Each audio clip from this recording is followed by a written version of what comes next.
Hey guys, Trevor Sullivan here, and welcome back to my video channel where I talk about a variety of different open source software.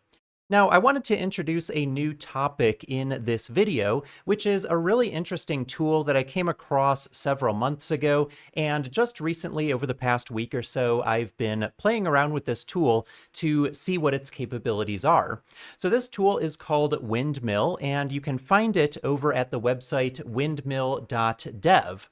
So what exactly is Windmill? Well, essentially what it is it's a low-code tool that's open source, and it allows you to build graphical interfaces to your automation scripts.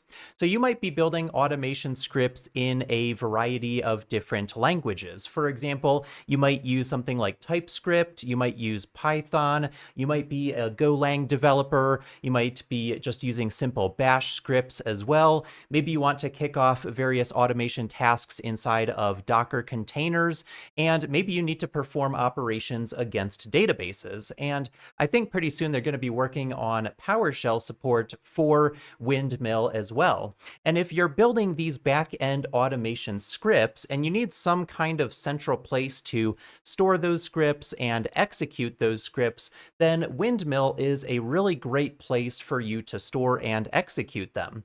And one of the cool things about Windmill that makes it more than just a script scheduler type of solution is that you can actually build front ends or web user interfaces using Windmill as well, and then you can actually feed data into your automation scripts. Now, Windmill is open source, as I mentioned just a moment ago. However, they do actually have a cloud-hosted version of it as well. So if you don't want to run the Windmill infrastructure yourself, which is actually pretty easy to do, then you can just go out and sign up for their free tier here, where you have a limited number of executions per month, but it is free to just kind of play around with and get started. But I actually set up my own self-hosted version of Windmill. It's actually deployed using Docker Compose, or you can use the Helm package manager to deploy Windmill on top of Kubernetes. Now, the way that Windmill basically works is that you have a central Windmill server, right?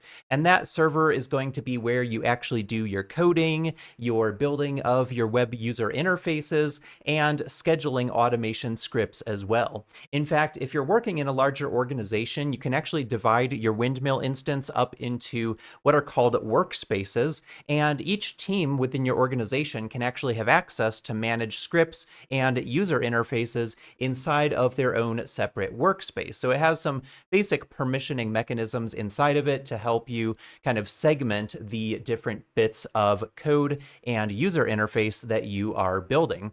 Also, you can turn your individual scripts into multi-stage workflows. So you can actually take those individual steps, you can kind of combine them and mash them together into a flow so that if you want to execute a series of steps in sequence, or if you want to execute a series of steps in parallel as well, you have those options with workflows. So I'm really excited about this tool. It is gaining popularity pretty quickly, and there's actually been a bunch of recent open source and just interesting opportunities around other software tools similar to Windmill.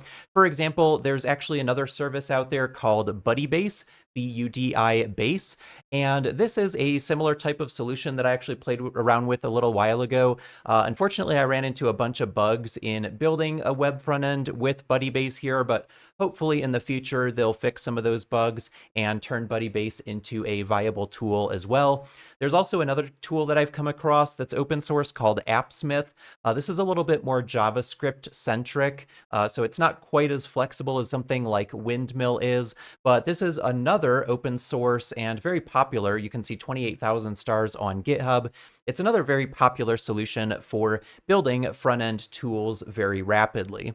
So this tool, Windmill, is really geared towards people who maybe don't have tons of front-end development experience. You know, I'm no JavaScript expert myself. I can kind of hack my way through JavaScript, but this is basically a way for somebody who has a lot of back-end automation experience in languages like Golang or PowerShell or Bash, or really any framework that you can execute with a Docker container to build a simplistic user interface for their applications. So the Windmill project was actually started by a guy over in Paris. His name is Ruben Fizel. Hopefully I'm pronouncing that correctly. He told me that Fizel was a close enough pronunciation. It used to be just kind of a one-man shop where he was kind of building Windmill independently, but he has since gotten some funding from Y Combinator and has actually hired on a couple of additional engineers to help him build out this product. Now, if you're interested in playing around with Windmill and joining the community, they actually have a Discord server that you can join where the engineers are actually very active and can help out with any kind of questions that you might have, or if you encounter a bug, they're usually very quick to reproduce those bugs and fix them. So you can head over to the documentation for Windmill here at windmill.dev/docs, and there's a link right up here at the top navigation bar to follow over to their Discord server. They actually have a nice discussion forum on there as well, and you can actually also just head over to their GitHub project page as well. So that's available over at github.com/windmill-labs. And this has a link to their primary repository for Windmill, which is just the Windmill repo under their organization called Windmill-labs. So as you can see, it is a pretty popular project here, and it is very well up to date as well. So it's been updated as recently as an hour ago by the founder. Also, I did want to mention this video is not sponsored. This is just a tool that I came across during my research, and I thought that perhaps the people on my channel might be interested in learning more about Windmill. You can also see that they are regularly coming out with releases here as well. In fact, there's one from 6 hours ago that I probably need to upgrade to on my own instance of Windmill. There was another release yesterday. There was another release 2 days ago. There was another release, actually 2 releases 2 days ago. There was another release last week, and so this is being very regularly updated, and even in its current state, it's actually pretty mature. I'm actually really impressed with how mature Windmill seems to be. So I'd encourage you to maybe deploy it, take a look around, kick the tires on it, maybe sign up for the cloud-hosted version and see if maybe that would work for you. But it's a pretty cool tool to build applications with low code. You still do need to know some code. You need to work with passing JSON messages between the user interface and your backend automation scripts, but it's a pretty neat tool to just kind of build some simple applications. So this is my personal instance of Windmill over here. I've already gone through the setup process to deploy it onto a virtual machine, which is actually running on my LXD infrastructure. And I have a whole playlist here on YouTube that covers how to deploy virtual machines with LXD on Linux servers. So please check out that playlist. It covers LXD in a lot of detail. It's a really great tool, and anytime that you're going to deploy self-hosted applications and infrastructure, LXD is a really great way to do that, just to keep isolation between your different applications. So I've done a little bit of coding work here. I've developed a couple of very, very basic sample applications here, and I just kind of wanted to demonstrate to you what this Windmill tool is capable of. So right down here, one of the very first applications that I put together is just an Amazon S3 bucket manager. If you've ever worked with cloud storage like Amazon S3 or Azure Blob Storage or Minio, which is an open source version of S3 that you can deploy yourself, or Backblaze B2 storage or Firebase blockchain-based storage. There's a whole bunch of S3 compatible providers out there, but this is basically just a simple user interface that allows you to create buckets in the Amazon Web Services platform. So if you have an Amazon Web Services account, you can basically plug in your credentials to this application, and then you can create and delete buckets. So just to give you a demonstration of this application, I could plug in a bucket name like Trevor Sullivan 999. And then I can choose a region here. I've just hard-coded 2 different regions here. Obviously, there's a much larger list of regions that are available. And then I can just click on Create S3 Bucket. And it looks like I ran into an error here, so I'd probably have to go debug that. Of course, demonstration time never always works quite right. But I could go kind of look at the logs for that particular script that creates a bucket, see what the problem is, and then go fix that code. But as you can see, I've actually got a list of my buckets here as these card entities in my web user interface. And so I could actually just click this button here to delete one of the buckets out of my account. So you could build any kind of management interface around really any REST API that you wanted to. You could build automation scripts that plug directly into a database like a PostgreSQL database or a MySQL database or a MongoDB database. Really, just the sky's the limit as far as what you could potentially build with this.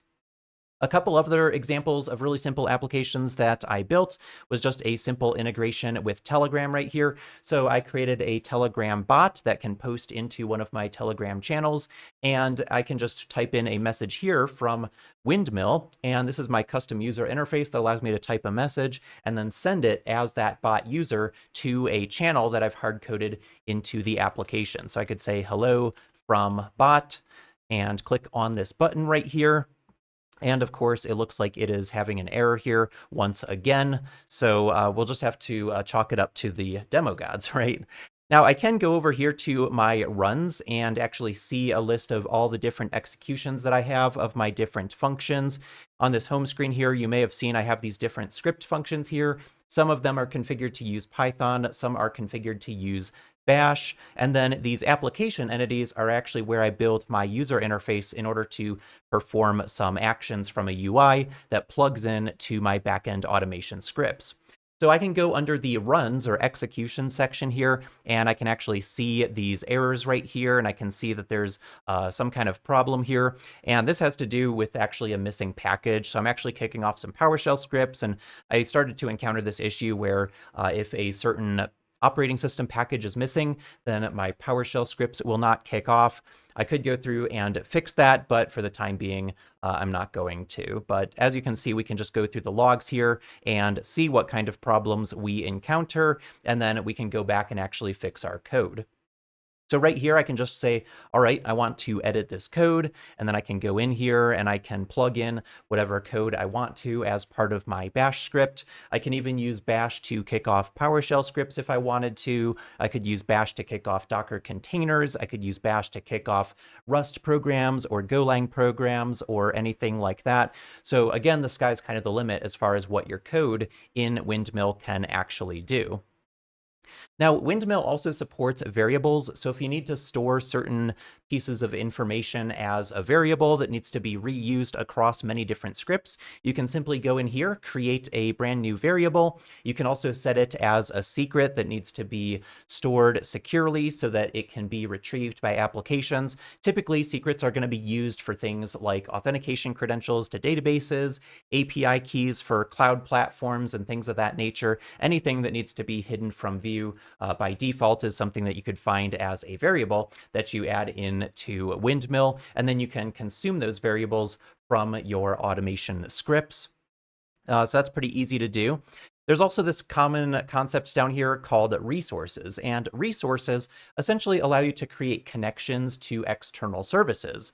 And then you can share those connections across multiple automation scripts. So for example, I have automation scripts that create an S3 bucket, delete an S3 bucket, and list S3 buckets. And of course, all three of those automation scripts are going to use the same set of cloud credentials for AWS Identity and Access Management in order to perform authentication to retrieve and modify data inside of my AWS account. So what I did is I went in here and I said add a resource. As you can see, there's resources for many, many different external services, and this is constantly expanding as well. And so if I were to choose AWS right here, then the connection type of AWS knows that we have to specify a region as well as an access key ID and a secret access key. And if you're familiar with AWS, sometimes you also need a temporary session token if you're using temporary credentials rather than long-term or permanent credentials in IAM. But at the moment, a session key isn't supported in this particular interface.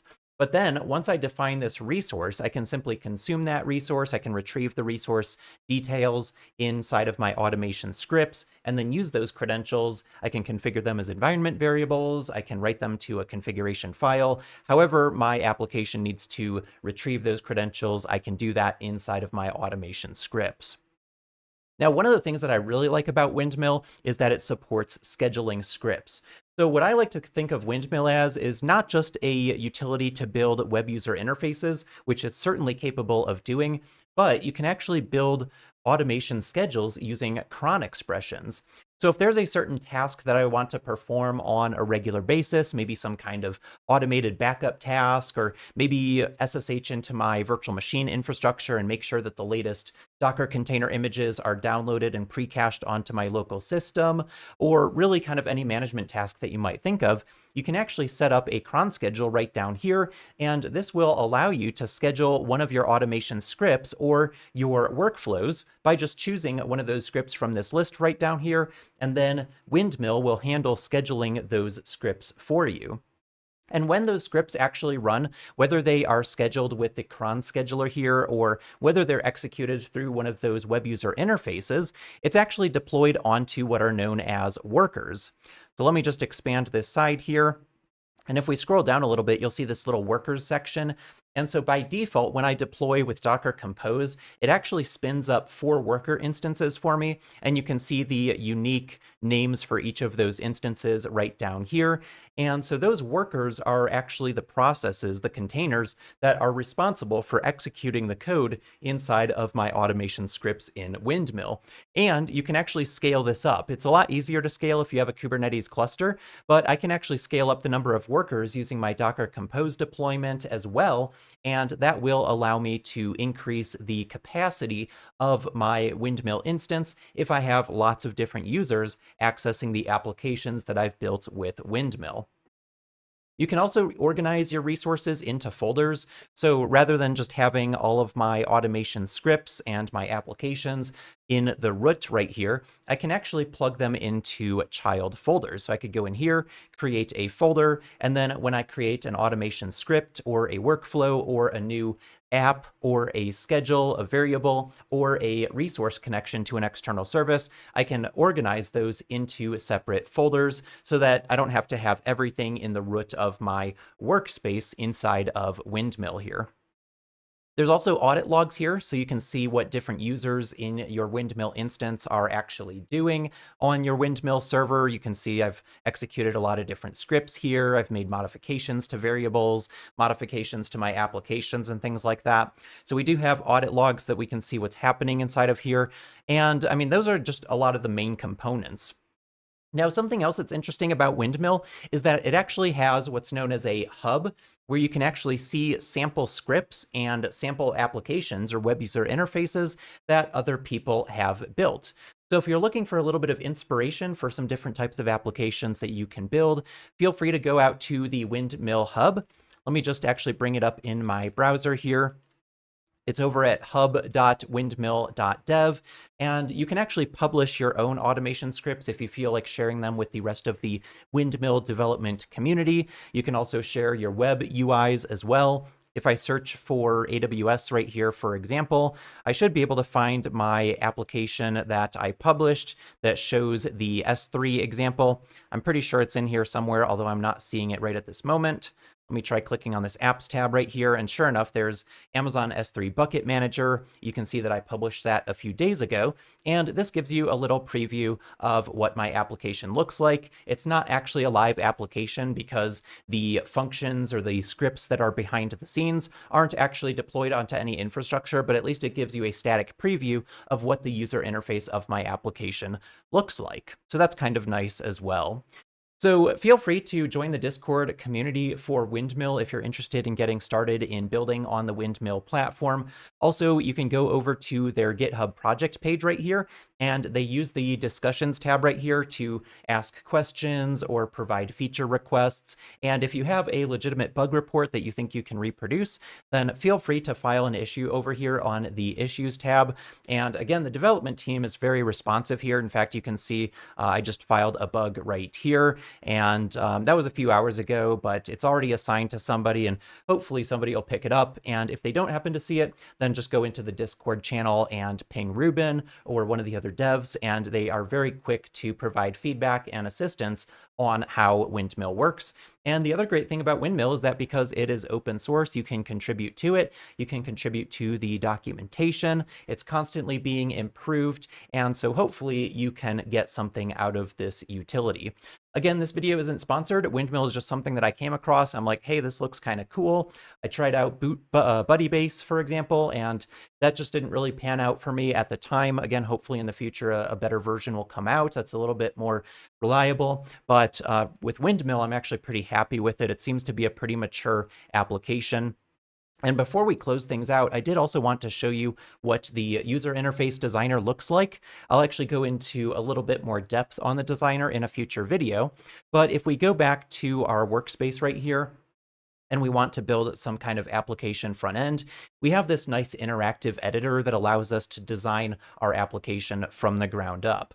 So over here on the right-hand side, we've got this component search right here where we have lots of common web UI components.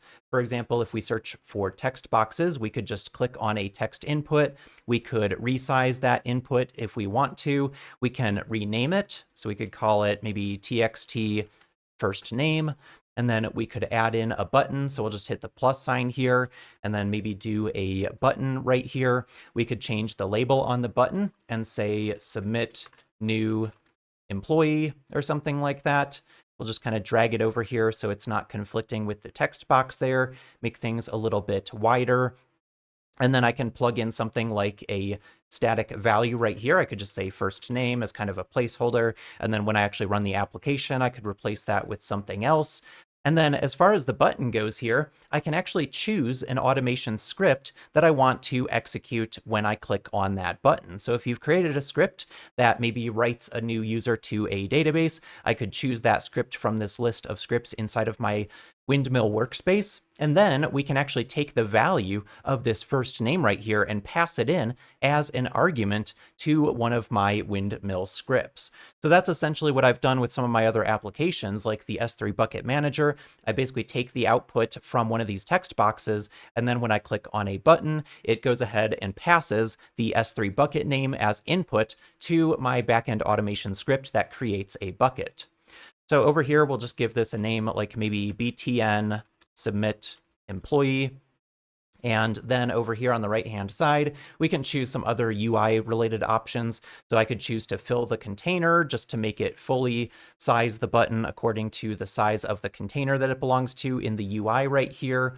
I could choose to disable it here as well. So I could say, all right, that button's disabled. You can't actually use it. I could add in icons in here as well.